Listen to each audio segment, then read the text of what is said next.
من الشيطان الرجيم بسم الله الرحمن الرحيم والصلاة والسلام على أفضل الأنبياء والمرسلين نبينا محمد عليه أفضل الصلوات وأتم التسليم.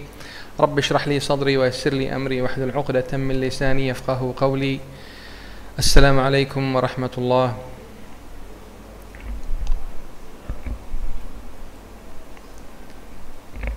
It is my pleasure to be here also today covering for Sheikh Hussein.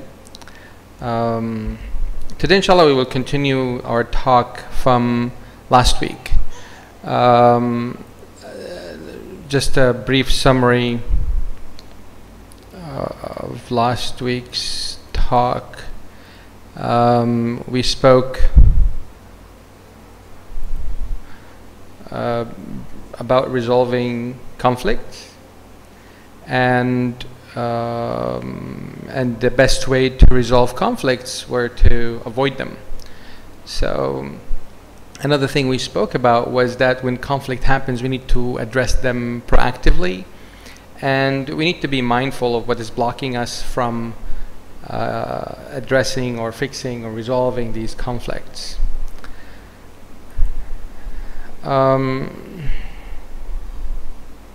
Trying to see what's going on here.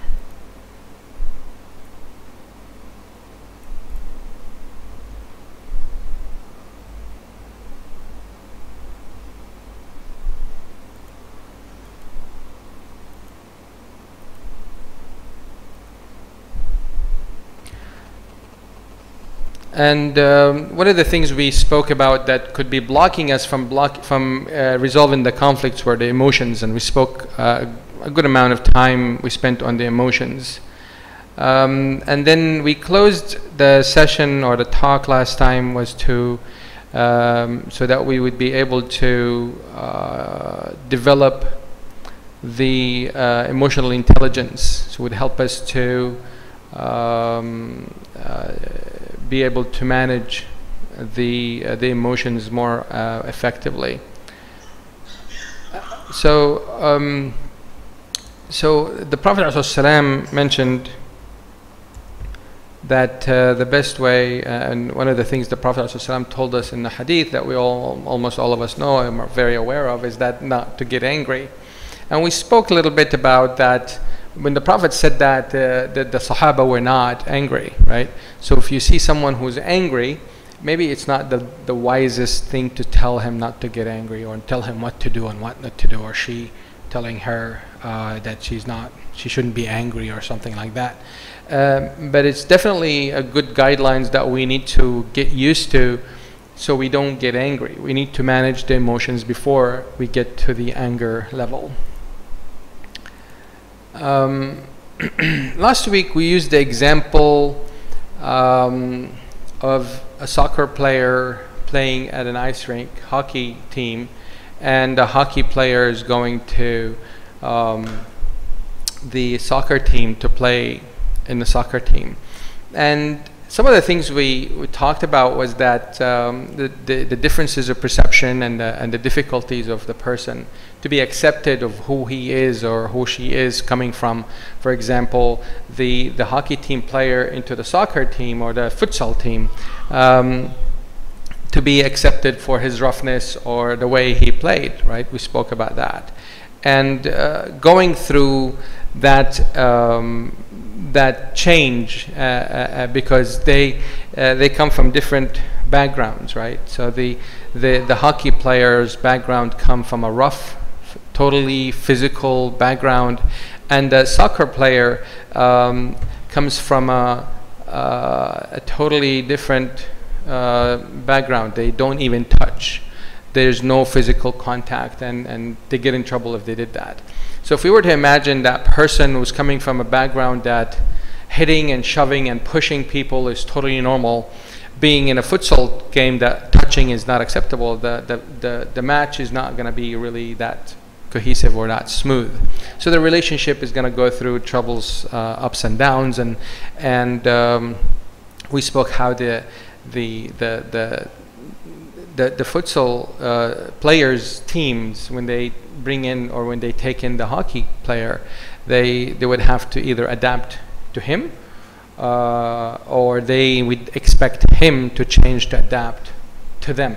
So that's where the differences come, and if there's conflict. So that's an example, just in general. I'm just, you know, it's a more of a metaphor of an example that would be similar to a lot of us had be in an environment that we may not belong in, or it's new to us, or even like we see this commonality. I mean, some of the marriages, the husband, for example, comes from a different background, and the wife comes from a different background, and if they are not aware of these backgrounds that they're coming from, totally, it could be a possible or a very likely chance to exacerbate or to initiate a conflict between the couple. So therefore, if we have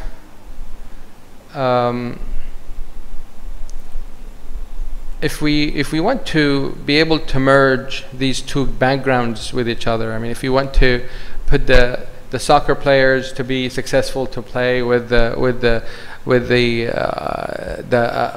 hockey players, how would that look like? I mean, do we have to be like this? I mean, do we need to be able to put protection, you know, for the soccer players to play with the hockey players? Is that how we want to live our lives? To have these cushiony things around us in order for us to be protected? Do we need to live in a shell that in order for us to be protected? And that's really an example of a lot of us that some of us, some people choose to isolate themselves from conflicts, or isolate themselves if they have a conflict, instead of going out and try to resolve it.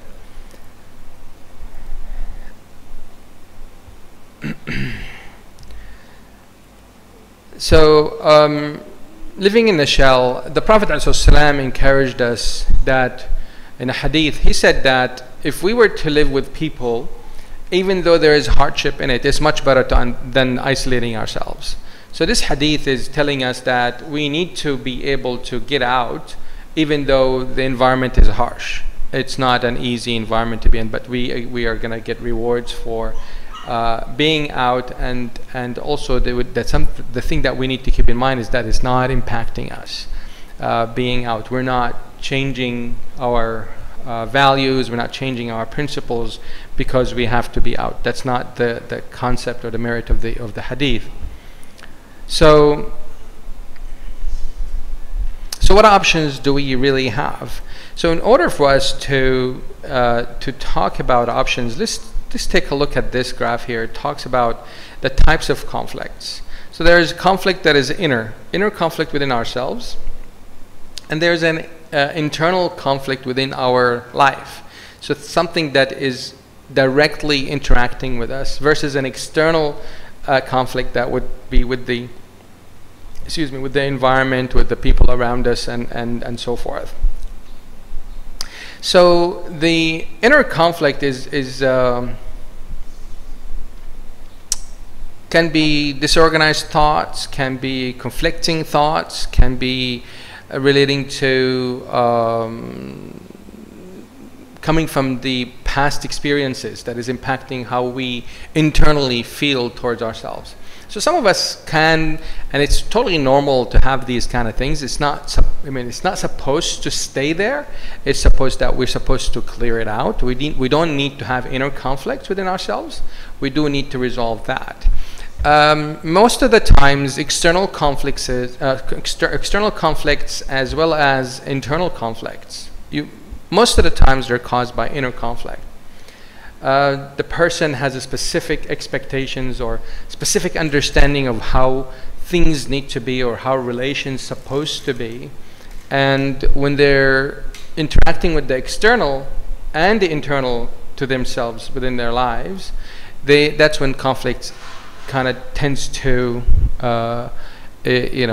trigger. So the sibling, one of us would have a conflict with the sibling, with the parents, with the married, or parents with children, and vice versa. So it can be over expectations, as I mentioned, or over finances between couples, for example, or even parents and children as well. From an external point of view, so if you look at it from an external of the family in that sense. You can have conflicts with relatives, with neighbors, with people at work, with strangers, people who you don't know you have conflicts with. So these are in general, these are the types of conflicts that could happen in our lives. So in order for us to really be able to get out of the shell and at the same time manage our emotions in resolving conflicts or avoiding conflicts, we need to know that these are the types of conflicts that would be out there: internal, internal, and external. Any questions on that? That's clear? Okay. So if we look at the how conflicts really evolve inside us,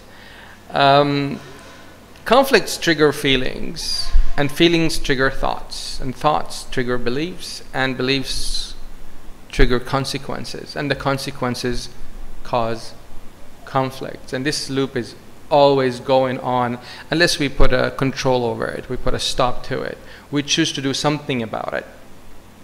So we need to focus on the area where it says about conflicts and emotions or feelings. These are the areas that we need to focus on. So we try to control that cycle from keep going and able to break that cycle so it doesn't continue, because the more it continues, our beliefs become stricter. I mean, they're more strict, and they're becoming stricter. Yeah, I think, and they become the beliefs become strict, and then the possibilities of changing is going to be less likely to happen, or the ability to cope with the change and cope with the conflict that it's happening. So what we need to keep in mind is that emotions, as we all very much, I would assume, strongly assume that, or strongly believe, I should say, that emotions can be very, very strong, and they can, I mean, they're very strong if they're not handled properly. It will impact our health. It will impact our body. It will impact our life, the people around us. It's so powerful that you can sense it from someone, even if they're at a distance. So that it's an energy. You want to call it as an energy. You want to call it it's a physical, whatever it is that you want to call it. The presence of it, we all know that it's quite serious and it's quite real. So for us to be able to work with this kind of energy, we need to be able to, I mean, it is a very it's a very high source, or it's a source of a very high energy, right? So if this is an energy, and it's very high, so avoiding it is not going to be easy. It's going to have consequences. It can exacerbate other problems, like I mentioned, like physical or other possible consequences if this energy is not channeled properly. So we need to be able to manage that energy, and this energy is really the emotion itself. So instead of so the common way to people when they channel that kind of energy, it goes out as anger, it goes out as yelling, screaming, physical contact. So become from a futsal, they shift directly to a hockey player. So they forget that they're supposed to be a futsal player, because if you grow up, even though you're a futsal player, you grow up in a team that is hockey, you will start to behave like a hockey player. And if the child grew up in a family, and all of us are children, right? I mean, when sometimes when we hear the word child, we're thinking of like a 10-year-old or a 6-year-old, but we are all children. I mean, if you have your parent alive, or either one of your parents alive, you are a child. You are a child for your parents. So even if you were at young children, if you're little children, as we grow up, if we grow up in a family, in a house, or in an environment that didn't teach us how to express our feelings, and we only saw the parent or the grandparent when they express their feelings, they're angry, for example, or they withdraw, or they do something, then we would learn that. We would just copy exactly what they're doing.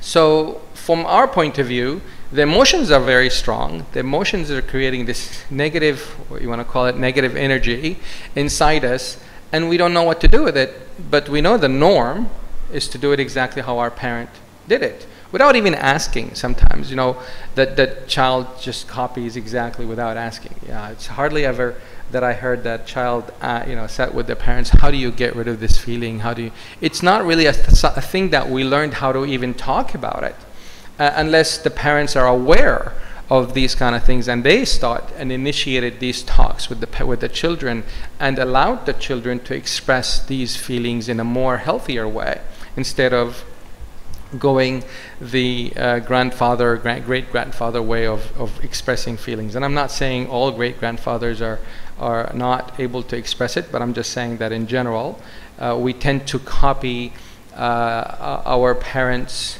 coping mechanism, or coping and how we cope, or how they coped in life in difficulties times.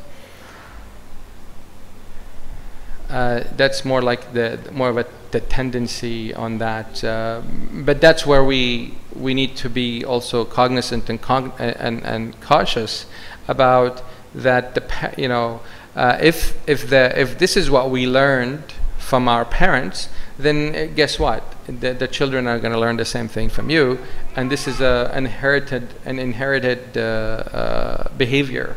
So it becomes part of the gene. So how to cope with emotions become part of the family. This is how we do things. We don't talk about emotions. I don't like talking about emotions, and so forth. So you will have these different ways of coping with such feelings, or even managing such feelings. So the fact of the matter is that every human being, there is not one human being without feelings. So, and we talked last session, last week, that the purpose of emotions are really to help us resolve conflict. So this massive energy, we need to be able to channel it. We need to be able to, be aware of it, and then decide what are we going to do with it. Are we going to sit there and just surrender to it? Are we going to do something about it, or are we going to be able to channel that energy to transform it to something more positive in our lives? So maybe the answer is obvious, is really that we need to learn that secret recipe of how to transform this energy and help us to resolve conflicts. Because resolve conflicts, as I mentioned, like 2 talks before, or 3 talks before, it does need, the fact of the matter, it does need courage. And courage does need energy. And if you are exhausted from work, if you're coming from work, very exhausted, if you had a conflict with your manager and you have a very, very busy day, you might not have that enough energy to be able to express and talk about the conflicts. It's like, you know what, just forget it. Time will heal, right? Time will heal things, and it really doesn't. Time doesn't heal anything. So we need to be able to have that energy. So the best way is that we can think of that energy, that if we channel that energy from the conflict, because we feel like angry, or we feel upset, or we feel disappointed, or disgusted about someone else's behavior or something like that. So we need to be able to change, to transform that energy, and to be able to make it as the motivator, or the energy that will give us the ability to step up and take the initiative, to help us with increasing our courage to take the first initial, to initiate the conflict resolution. Because most of the times is that we feel that, you know what, it's a conflict, but if they don't want to talk about it, I'm not going to talk about it. How many times have we heard that, right? It's really, really common. But if you think it's a conflict, you should take the initiative. You should start. I mean, that's what, because you think it's a conflict. Since you think it's a conflict, or you feel it's a conflict, and therefore it needs to come from you. And the common question is really, how do we go about to do that? And the answer is really to have emotion management skills, and that's part of the emotional intelligence. So in order for us to be able to manage anything, we need to understand. We need to have the understanding of that thing that we're trying to manage. See, if you want to manage children, you need to understand, you need to be good with children. If you want to manage people, you need to be good with people. If you want to manage machines, you need to be good with that machine, right? So therefore, if we want to manage emotions, we need to understand emotions. And while you're building that skill on how to manage emotions, we need to be open, and this is one of the basic requirements of emotion management, is to be willing to change, because it's a new skill, right? And if it's a skill that you already have, you wouldn't have problems with conflict. You would be just happy. And this is needed for those who do have a problem with resolving conflicts, or have a problem with emotions, and they don't have that stable, constant response to emotions in a sense. So therefore, in order for us to manage emotions, we need to be able to communicate it. We need to be able to acknowledge it. We need to be able to know what it is and where it's coming from, and able to also express it out instead of keeping it in. So by us expressing it out, we need to also allow the others to express theirs. So it's a two-way communication. And it's not a common thing, really. I've not met people that they're not comfortable, really, to listen to other people's emotions. Some of them think it's a yucky thing. I don't want to get there. It's not something that I really want to do. And I see, and you can imagine, like the couple, the spouse wants to talk about emotions, and the other spouse doesn't want to talk about emotions, and that by itself is a conflict of of expectations. So for those who don't feel comfortable talking about emotions, I tell them that you need to talk about emotions the most. If you don't feel comfortable talking about emotions, trust me, you need it the most. And you need to learn how to talk about emotions, because and not only to talk about it, but to channel it, to let it. I mean, some people really quick to forgive, right? They don't have any conflict internally. They just forgive. They're just on automatic pilot, forgive. And that's great. If they have that ability and that power, and regardless of whatever people do to them, they do not change towards that person. And that's great. Is that reasonable? Is that realistic? Honestly, from what I know, it's not realistic, right? The Prophet ﷺ, he himself was not happy when the blind man came. Allah subhanahu wa ta'ala corrected him, right? So he was not happy that he was interrupted, that he was taking the delegate from the Quraysh, and he was trying to help them become Muslim. So he was not happy. So he was able to learn from that mistakes. So from us human, right? We're not messengers, we're not prophets.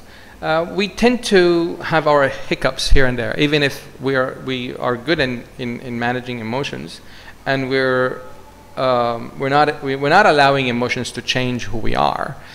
So we take the emotion, we get the conflict, and we are able to resolve the conflict without the emotions really taking over. So, and also not only that, but we're also able to channel that emotion that is not held inside us. We're clear before we go to bed, for example, at night. We clear our hearts from all those who wronged us, and we sincerely pray for that prayer. And you wake up in the morning. If you try that, you wake up in the morning very, very energetic, very positive. Some people do that, but it's still inside, is still aftertaste, they call it, right? So there's still something in there. If that's the case, don't deny it. That's when you really need, that's a conflict. That's an inner conflict that you need to resolve.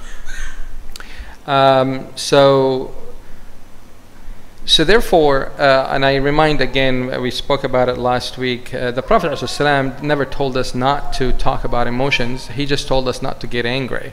So we don't need to mix these two things. So he said that, you know, do not respond or react in anger. Do not get angry. And we repeated that 3 times. Now, if somebody get upset, I mean, you can say that was upsetting. Don't do that, right? We talked about the I statement last time.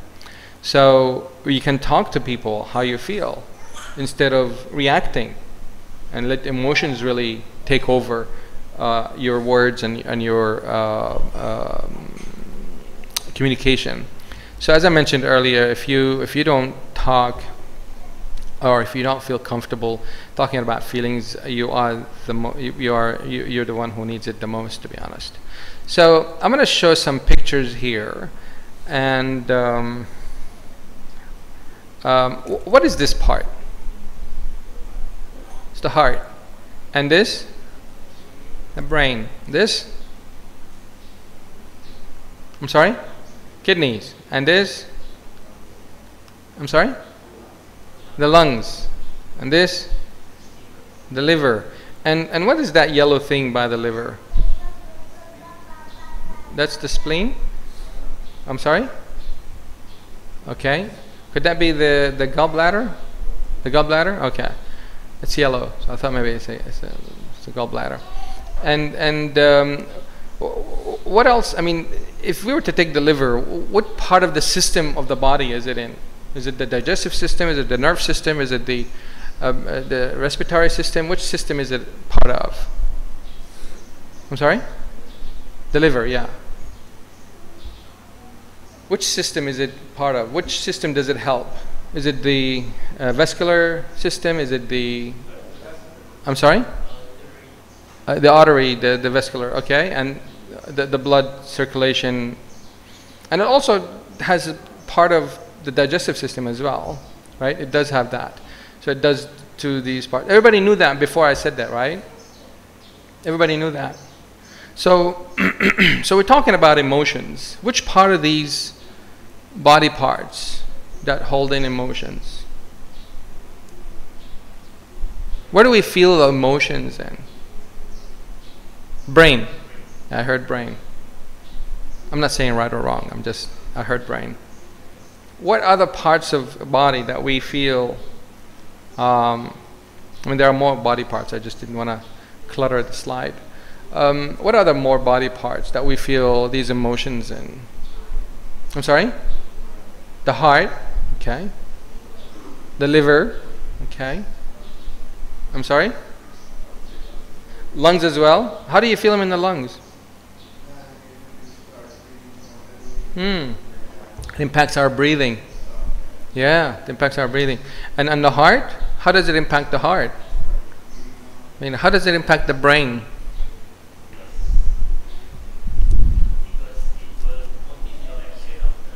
Yeah, it'll make decisions for you, right? It'll impact your decisions. These emotions, so the emotions really, where's the part of the brain that makes the decision is the frontal cortex, the frontal cortex, right? So that's the part of our brain that makes the decision. So the emotions are coming from where then? If we feel it throughout all the body, and some people when they get upset, they urinate fast. They go to the urinate, their kidneys are more activated. You know, so our body is connected to our emotions, but subhanallah, we hardly ever talk to the emotions. We hardly ever pay attention to the emotions. The whole body is reacting to the emotions. So where these emotions are coming from? Question. Where are they coming from? See, the thought, they come from the brain, right? Dreams, they're in the brain, supposedly, right? They have some, oh, by the way, now they invented a dream recorder. I don't know if you guys heard about that. a machine or a device that you put it on your brain at night and it records it, and when you wake up, you keep that, you put that machine back on your brain and you play what it was recorded, and you will see the brain, I mean you will see the dream in your, when you're awake. You see the exact dream. It's like if you missed the details. Just wanted to share that. But anyway, so the thought comes from the brain. So where does the emotion come from? So okay, let's compare the thought to the emotion. When we think of something, does the thought impact these body parts? The thought, how does it do that? Can you help me? Which body part do you think would be the most impacted by the thought? The brain. The brain would be impacted by the thought. What else? The heart. So if I think that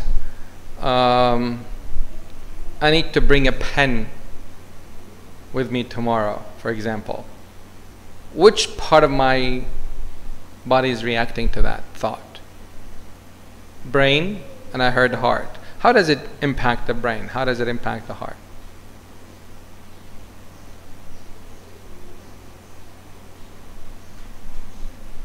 Anxious. Okay, that's a feeling. That's not a thought.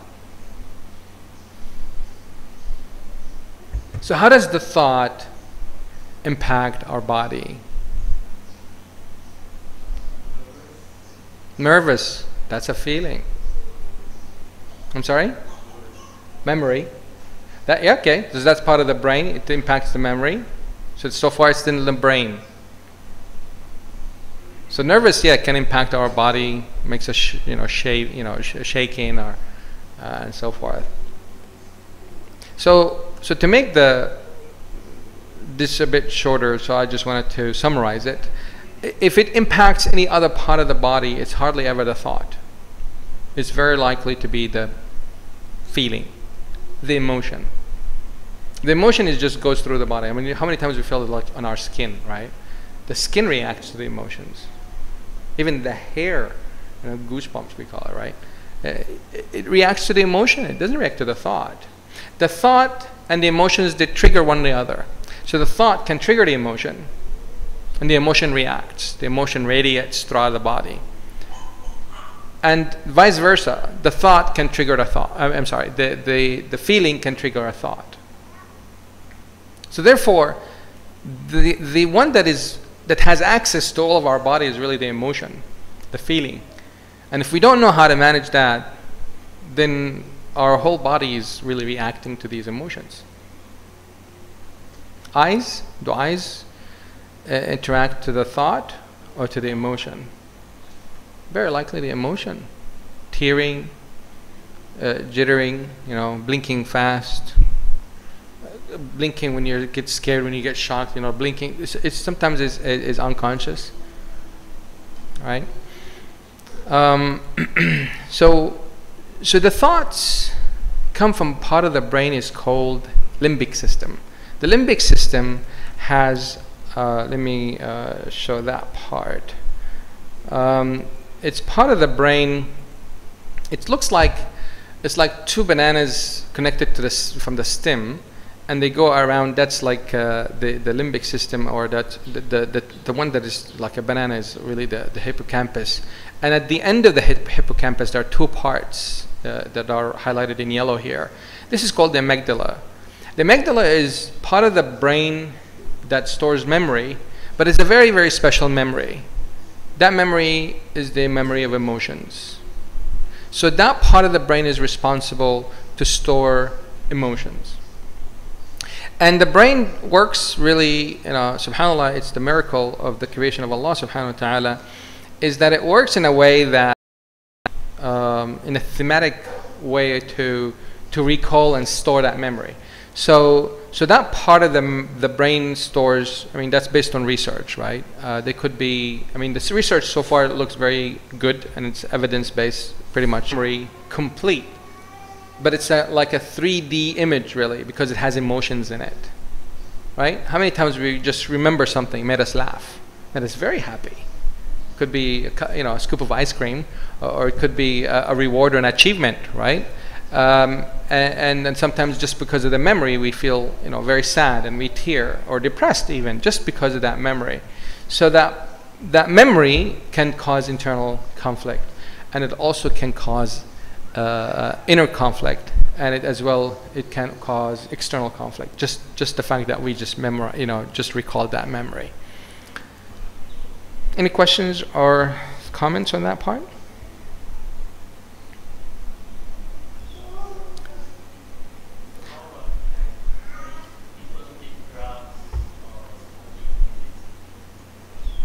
Yeah, that's a good question. So what about the people who do drugs or smoke? It is definitely impacted, because the way the connection, the brain works, it has some hormones that are activated that would be able to recall specific memories or drive the frontal cortex to do something. So the part of the limbic system is really what tells demands the frontal cortex, the control system, where really the decision maker, it influences the decision to do something.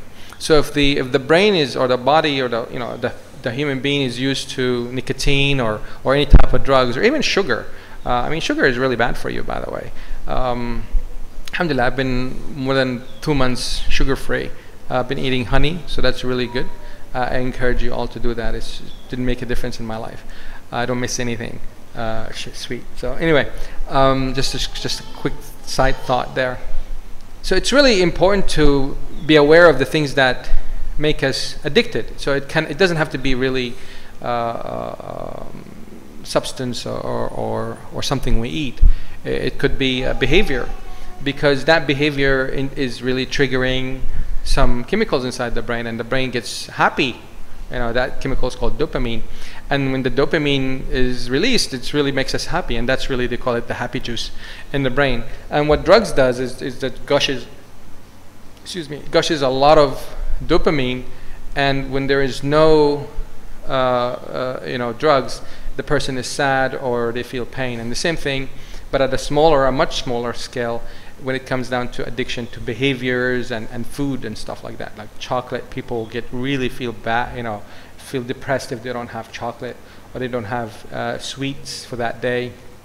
And once they just have that sugar rush, the dopamine is like, yes, I'm happy. And you find the person's feelings and the person's whole life changed 180 degrees just because of a bite of something, right?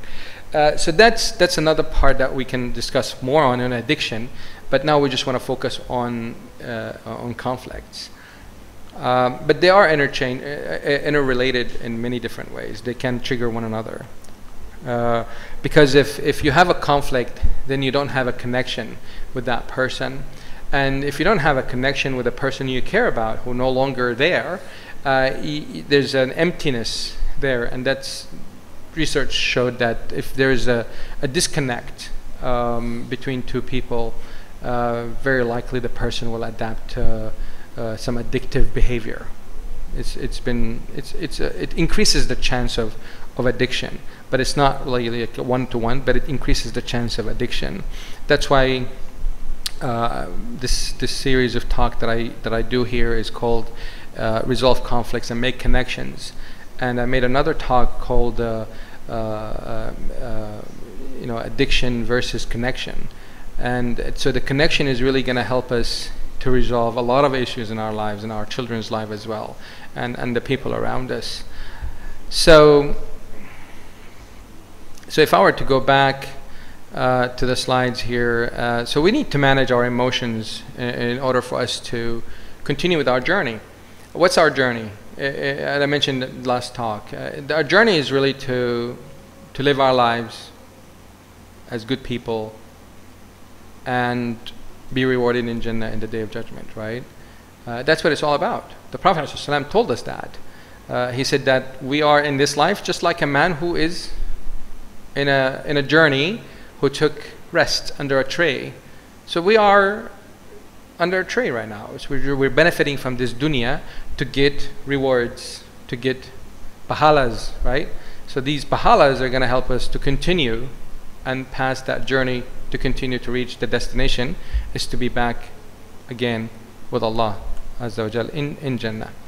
So a lot of people I ask, or come to me, I ask them, what is it, what's your goal? It's like, oh, I want to go to Jannah. I'm like, okay, great. So fix your conflicts, because that's going to help you. If you have any hardship with another person, just make sure that they're clear from their part, that they don't have anything against you, and you don't have anything in your heart against them. If there's something there, then you need to work on it. If you if you really sincerely forgave them, but you still have that inner conflict, you need to fix that. You need to get some help to get that, because you might not be able to do it on your own. And these talks that I'm giving here should help us really to build that skill to be able to resolve these inner conflicts and external and internal conflicts as well. So we've been told, when it comes down to feelings, we're told not to be scared. Oh, don't worry. How many times we heard that? Oh, don't worry. When you're like, we realize, like, I'm worried. It's like, I have a very important exam next week, and I'm really worried. Oh, don't worry, you'll be fine. How do you know? So we're told not to be sad. We're told not to get angry. We're told not to be ashamed of ourselves. Right? We're told so many things. We're told how to feel, and these are been, like, to many of us, to many people, it's been a no-no, not to feel these things. But it's really, really difficult when you think about it, not to fall into that traps of being angry or being sad or feeling ashamed, right, or embarrassed in a sense, or worry. We say, oh yeah, you need to trust Allah, but yeah, I do trust Allah, but I'm worried. How do I get rid of that? Well, there's something going on inside you that is causing that worry, and that worry is real. It's coming from somewhere, and if you were to process it, it's really coming from the amygdala, because the amygdala stored that memory and connected it to a certain event. So if that event continues or happens again, that feeling comes up again, and therefore you react to that feeling from the past, but you're really not reacting to the feeling of today. So that's something to be aware of, and that's how powerful emotions can be, and that's how powerful the brain can be in that sense. So therefore, again, I mentioned is that we need to know how we feel, and we tend to know how we feel, but we tend to block it. We have the tendency to block it because we come from a different backgrounds. Maybe the background that we come from is like, it's easy not to talk about it, or it's not polite really to talk to your grandfather about him slapping you in the face. He's your grandfather, for example. But you're hurt, as a child, and that impacted you for many years, and until now it probably is hurting you. Your dignity has been attacked, so you want to stand up for yourself. And all these years that you're a father, and maybe it's impacting your relationship with your child, because maybe you are reacting in the opposite way. You're not hitting your child, whatever. So I'm not for hitting the child. Actually, I'm very opposing to that. But you're not even giving consequences to the child because of what you have experienced with your grandfather. So whatever happened from the grandfather, you never expressed that feeling. You never knew how to express that feeling, or maybe you were not encouraged to talk about it, and it just kept it in. So we tend to block these feelings. We tend to ignore them. But they're there. They're inside us, and we don't have control over it. Like, do we have control over getting hungry? I never met anybody who has a control over that. It was like, and I feel hungry. Oh, no, I don't feel hungry. You cannot control these things. These things are real. So feelings are no different. Emotions are no different. So we cannot, you can block being hungry, but it doesn't mean you're not hungry. You're still hungry. You're blocking it. Is that good for you? I would say no. Unless you're on a diet, you need to do a really healthy diet. You cannot really deprive yourself and your body from vitamins. So getting hungry is a signal that your stomach is saying your body needs nutrients. Your body needs to be fed. It needs that energy. Same thing with emotions. The emotion is saying that your dignity needs to be, and I say dignity and not pride. Big difference. Dignity is good. Standing up for your dignity is very good. And the Prophet ﷺ told us that. But pride is the problem. We don't want pride, because pride leads to arrogance, right? So we don't want that. So we just want to be able to, I made that talk also about pride and dignity, so you can check it out as well. And I keep highlighting these because they're so interconnected, and they make a big part of the conflicts. What's causing these conflicts? Is it the pride or is it the dignity? The dignity, then we need to be dignified when we talk about our emotions and when we address someone who had caused a conflict within ourselves. So we tend to, when we're hurt, we feel insecure, or we feel like, or we see some shocking news, we tend to react in a scary way. We scare our children. We tend to tell our children, oh, I heard this in the news, you don't do that. There's alligators in whatchamacallit, in the wilderness, so don't go hiking. Well, these are two different things. But that fear, that reaction is really coming out of the fear that is triggering from news that you just heard, or maybe you heard when you were a little kid, or maybe you experienced it at a younger age, and that triggers that feeling of hurt or feeling insecure. It triggers that you react in a reaction of fear.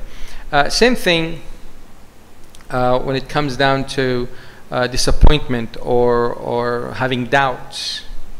How many times we make dua and the dua is not answered? And then what do?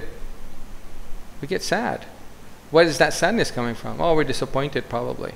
It's either we're disappointed that our dua not answered, or we're disappointed that we're not worthy of that dua to be answered. Dua is Malay word, right? Dua is prayer, supplications, right? So if you make the dua, if you do the prayer and your prayer is not answered, we get sad.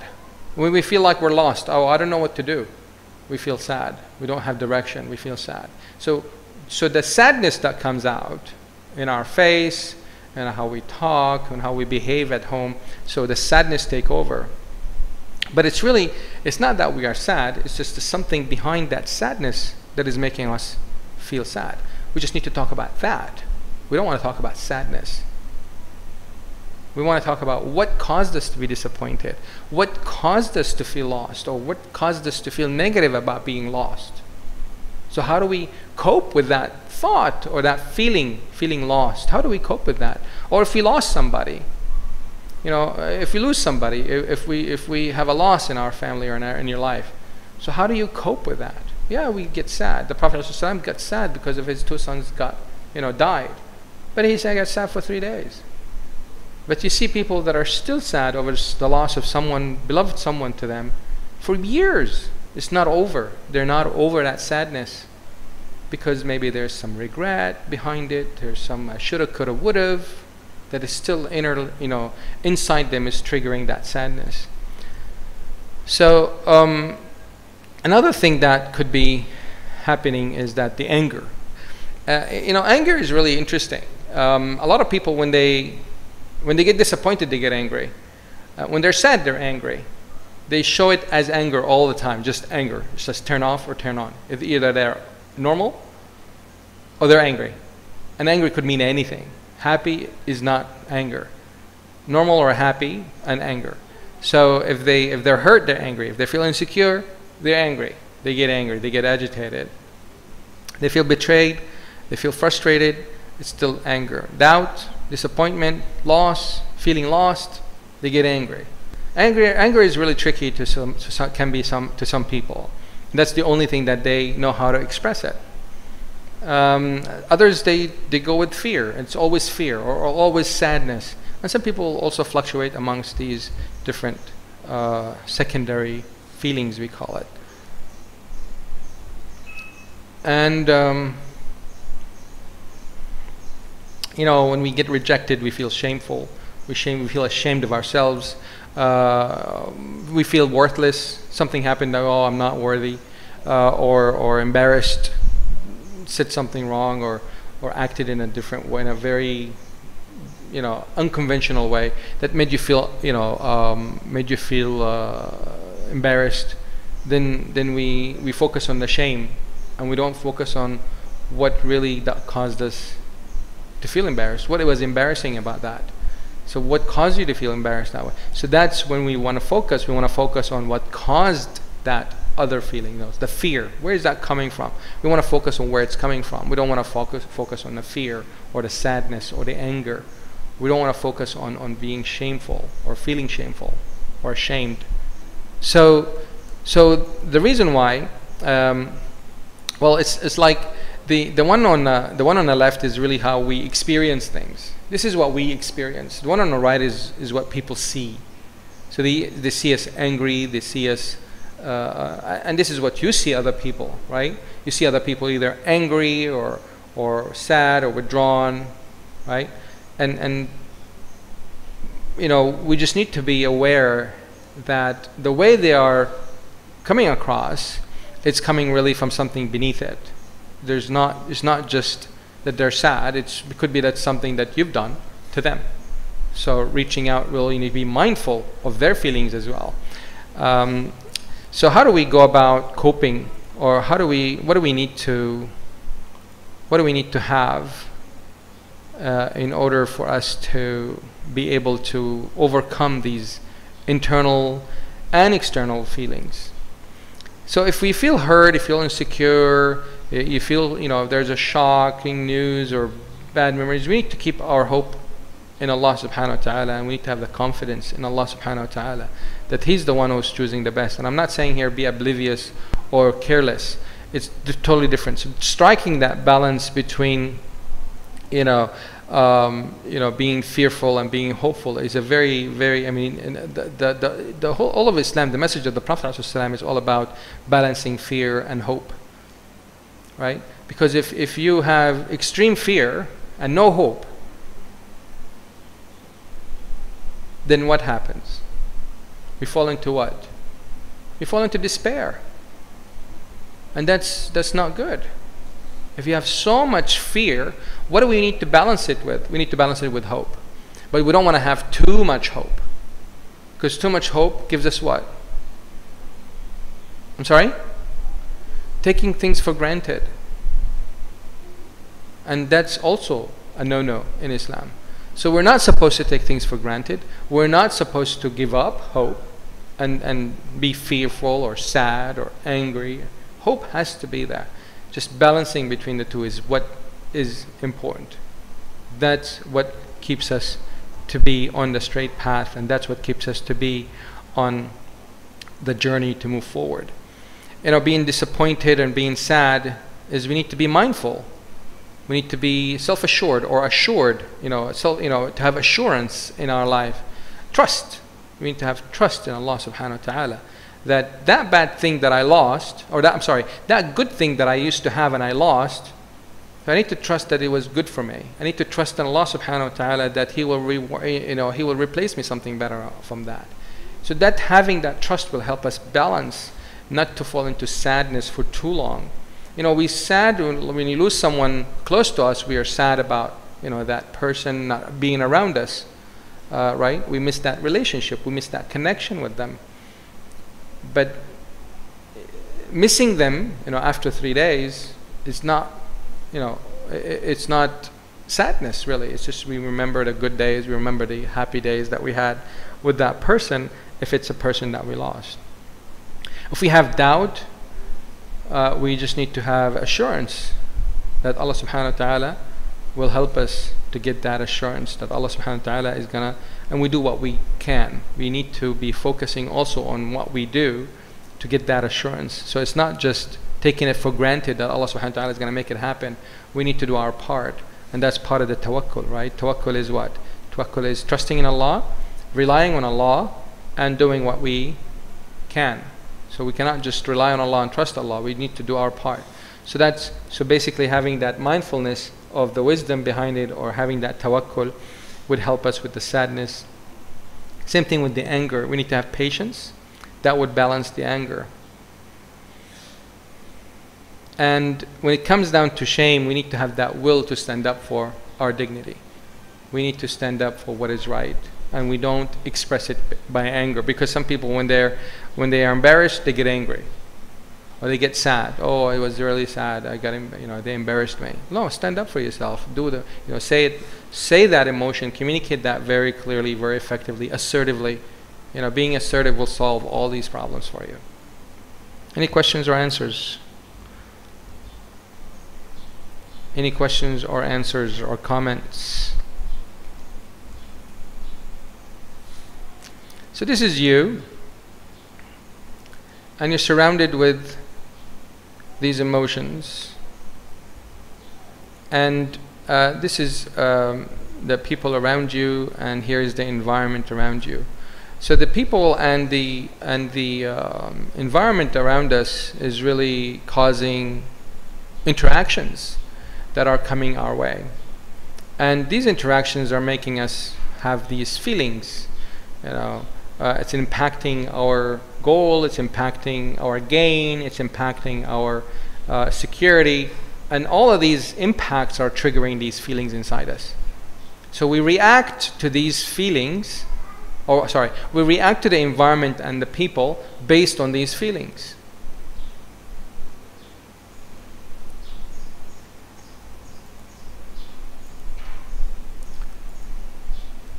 So these emotions, these feelings do change something inside us. So what do they change? So I would like to talk a little more about what do they change inside us. They change our current state. You're happy, and this emotion, someone did that upset you, then you're no longer happy. The current state has changed. So that's one thing that changed. Our needs. The need can change also based on the emotion. For example,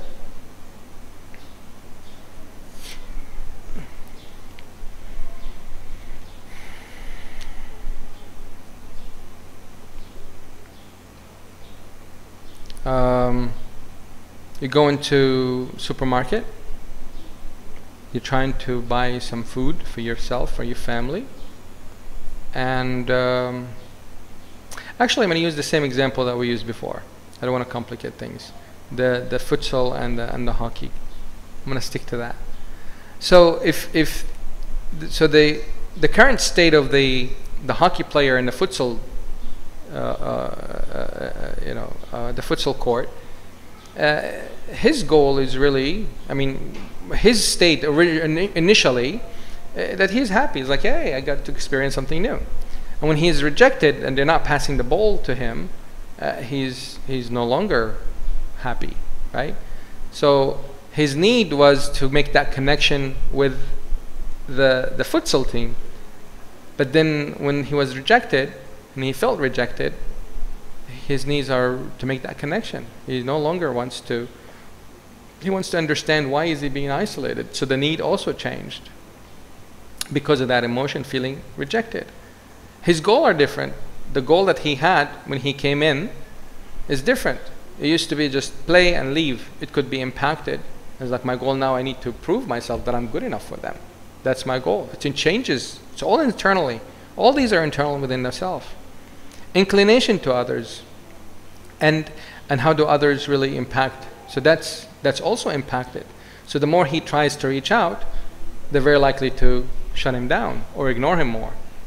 Because all of these things have changed to him, and all of that is from the inner side of him. And when it changes, when these things change inside us, it shows in our face, in our posture, in our voice, in our language sometimes. And therefore, if that changes, then that's an interaction to the external world that regulates the environment based on what we have expressed. So if I'm happy, people will come close to me. If I'm sad and frowning or just having that really mad face, who is going to come close to me? It's going to impact. So it basically, it regulates people towards me, how I express my feelings. So that's the outer, and that's basically the outer of ourselves. That's from the outside. So from the inner, we change. Our persona changes, and therefore when the inner changes and the persona changes, it impacts how people really react to us. How come nobody likes me? How come nobody accepting me? How come people making fun of me? How come people always make problems with me? How come I'm bullied? You know, we heard that. You know, it's not that he's a victim. It's not that he's causing it to themselves. But we need to understand what they can do to change, right? The bullies are responsible. There's no doubt about that. But he, as being bullied, also can help himself as well, or herself, to stand up for themselves. At least to talk about it. I mean, how many times we've heard children or even adults being bullied but never talk about it? You just keep it in. Any questions or thoughts on that? So now I would like to talk about how does it really happen and what we're supposed to do. In general,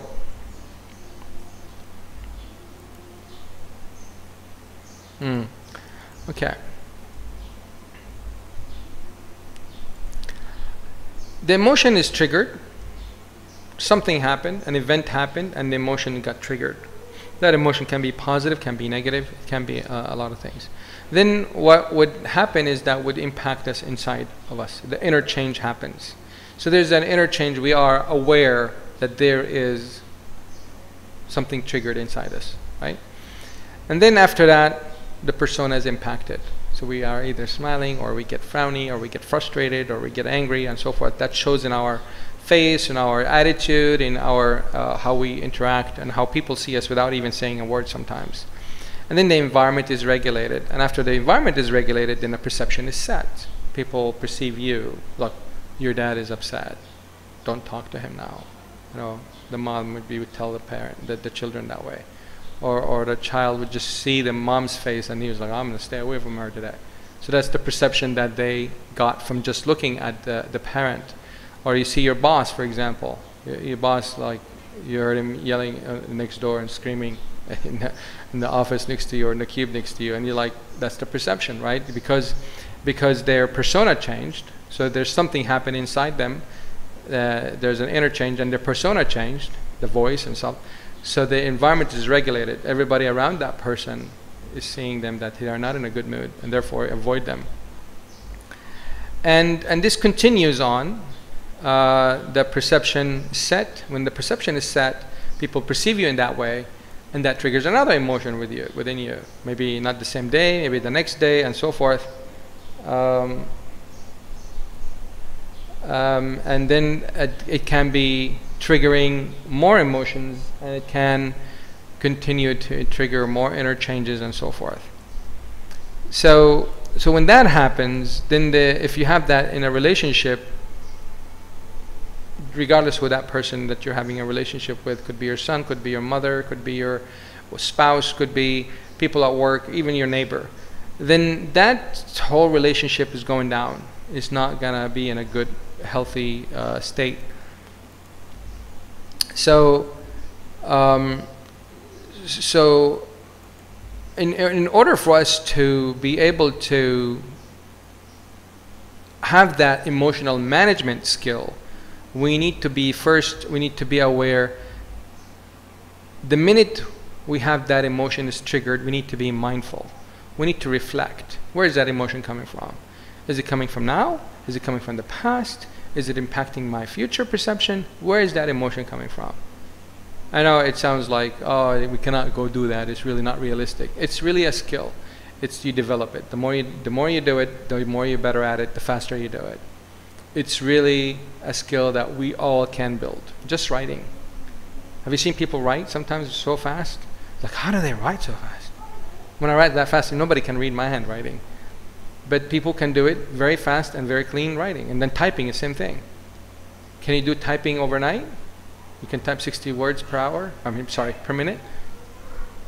It's not something that I would do. But if I learned how to do it, I should be able to do that, right? It's a skill. This is no different. This is just a skill that we need to develop.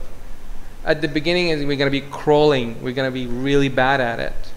But that's okay. We're developing that skill. So the first thing that happens to us is that be mindful, and before we do any inner change, it needs to happen before that. So therefore, it needs to happen before it changes anything inside us.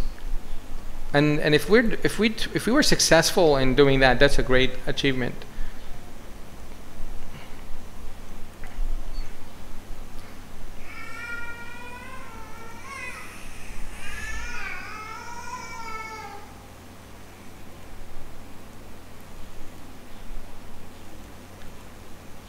What's happening here?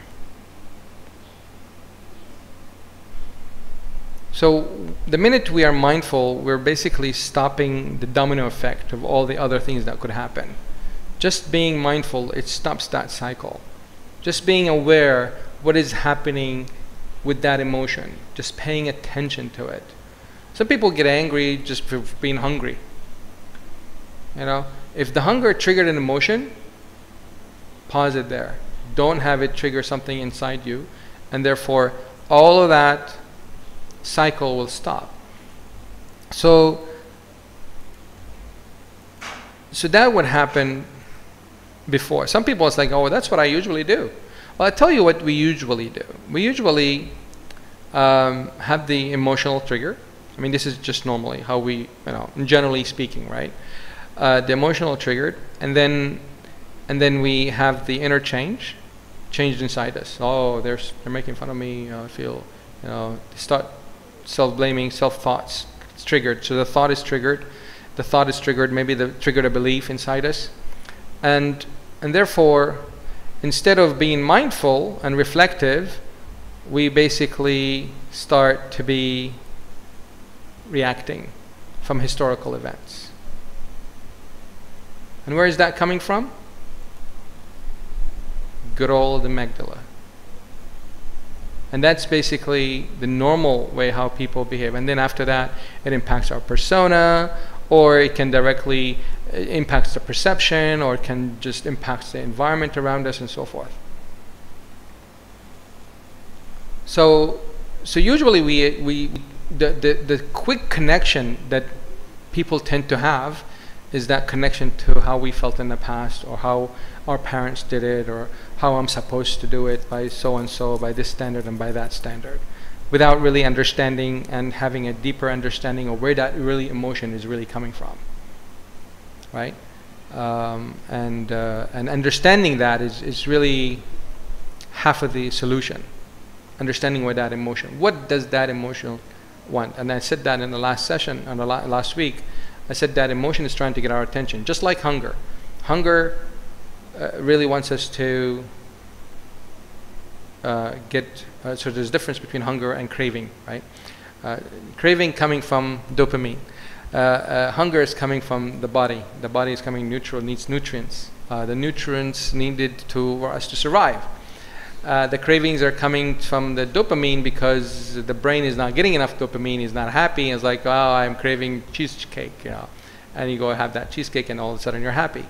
But then you're not hungry, but the brain is strict. You got happy and not hungry, but your body is not getting the nutrients. So that's why we need to be very, very mindful of what we feed our children. Tariq and sugar and all that stuff, I highly recommend not to give them any of that stuff, or any caffeine until the age of 13, 15 or something like that. They shouldn't be having any caffeine because their body is still developing and they still need nutrients. Okay, so the feeling when we have it, it really it's triggering, or it wants that attention from us, just like the hunger. So the emotion is trying to get our attention in order for us to give it what it wants. Just like hunger, we give it nutrients, not cheesecake or chocolate. So we need to give our emotions what it needs. If the emotion is feeling upset, then we need to understand, is that coming, the upsetness or that disappointment is coming from the amygdala, or is it coming really from something serious that is happening, that is impacting our well-being or attacking our dignity and so forth. So therefore we need to be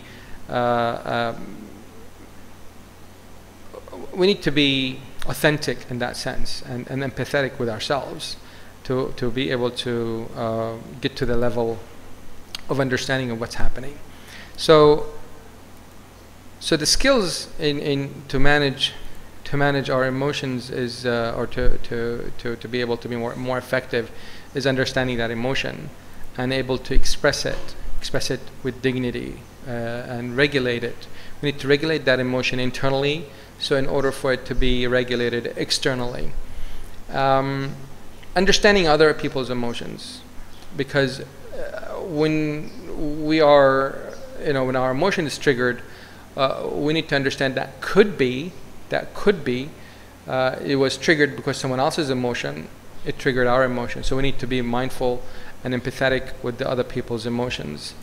And we need to understand our inner state, inner system, the inner side, status, the history, the future goals. What do we want?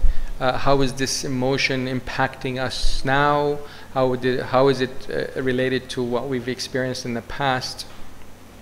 And what is it that it wants from us that would help us in the future? So how would reacting, quote unquote, as opposed to responding to that emotion, would help us in the future or in the current situation?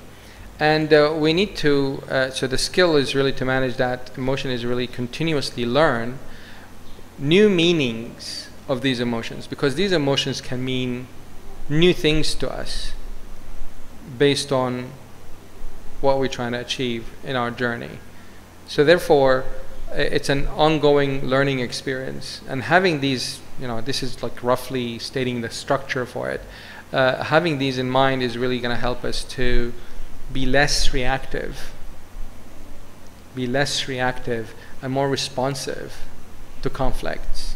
And this would also help us to be proactively avoiding conflicts. Because if you think about it, conflicts, in most of the cases, they caused or they exaggerated because of reactions. And reactions, as I mentioned, they tend to be, or they have a tendency to become, or they have a tendency to come from the past, or our past experiences, or our past learnings, and so forth.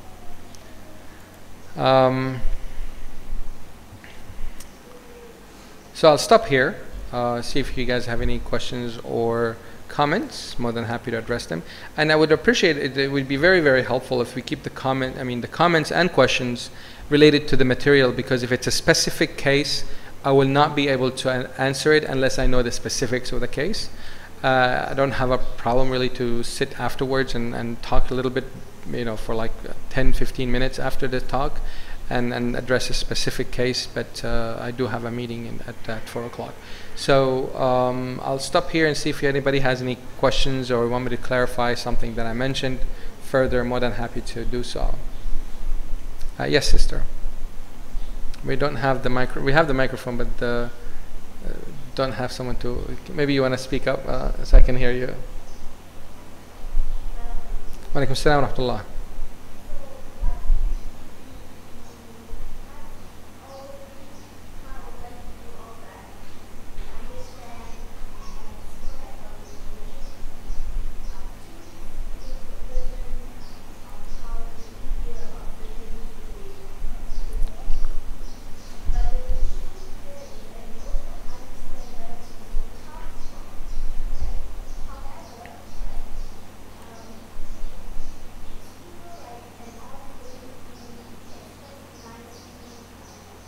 It's an ongoing thing. What? I'm sorry?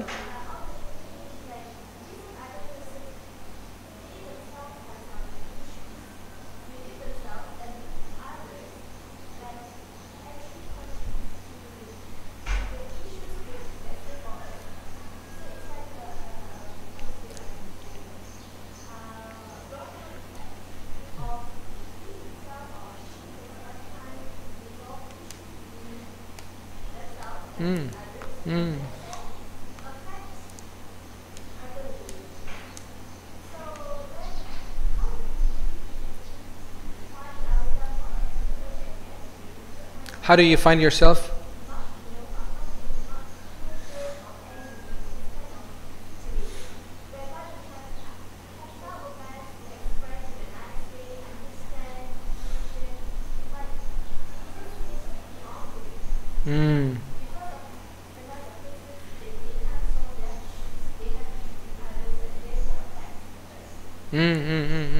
So what I'm hearing from you, and please correct me if I didn't hear you correctly, what I heard from you is that how do you work with someone who is impacting you, who is causing hurt or disappointments or some conflicts, right?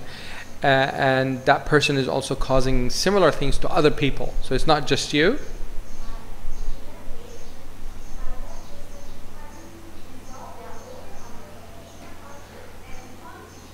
So they have inner conflict and conflict with others.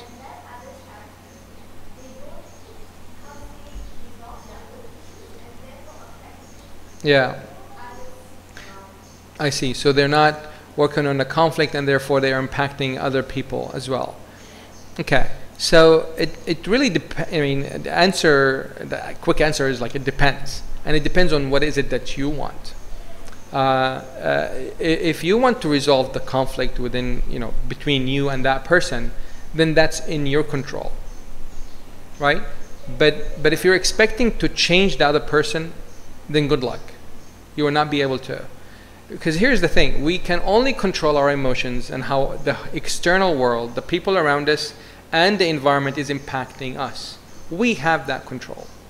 So if that person is being, mean or rude or whatever the case might be to all the people around them, and we're impacted by it, then we need to understand our feelings. Why are we impacted with that person?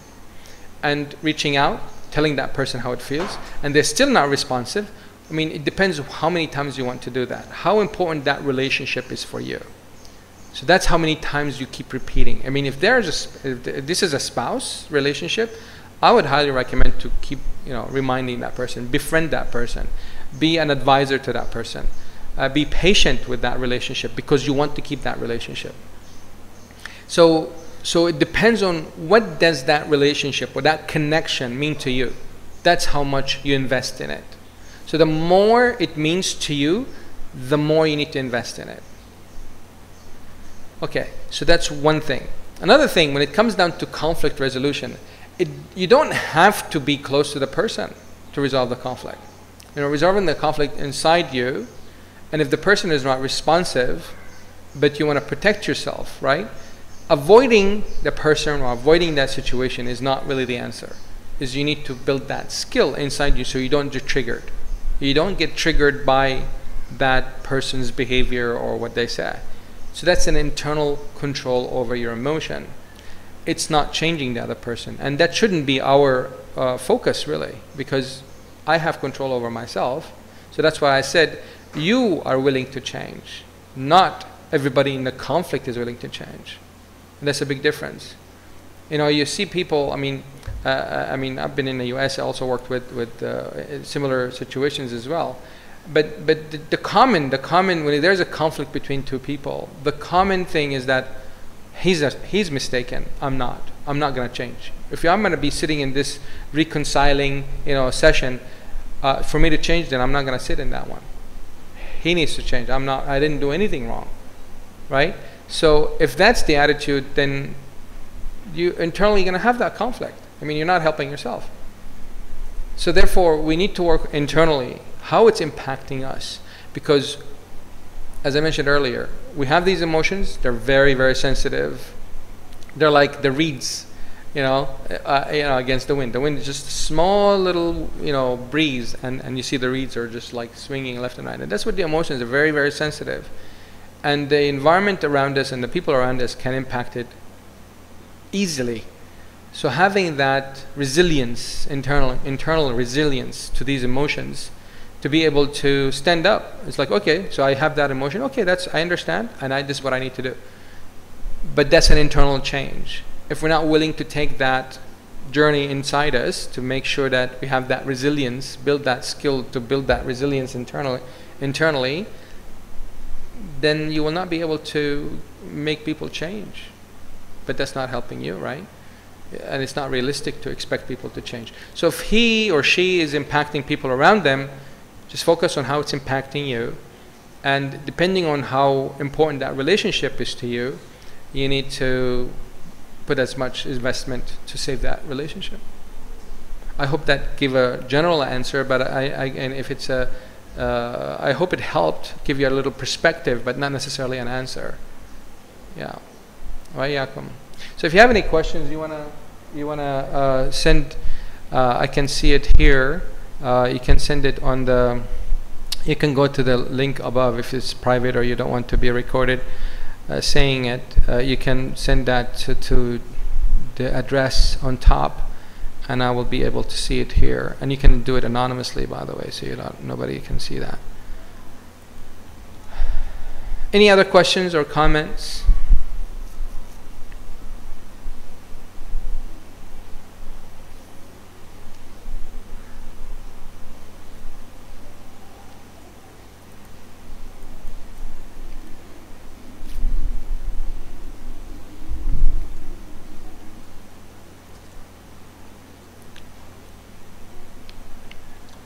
See people taking the address. I'll wait a little bit to see if anybody would be sending any questions.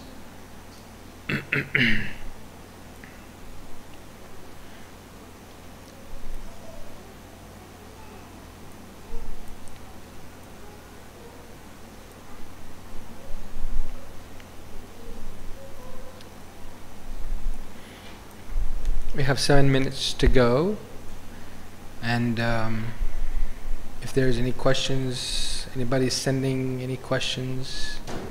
Okay, I'm not gonna wait 7 minutes for the question to come. If there's anyone who wants to send a question right now, more than happy to address it.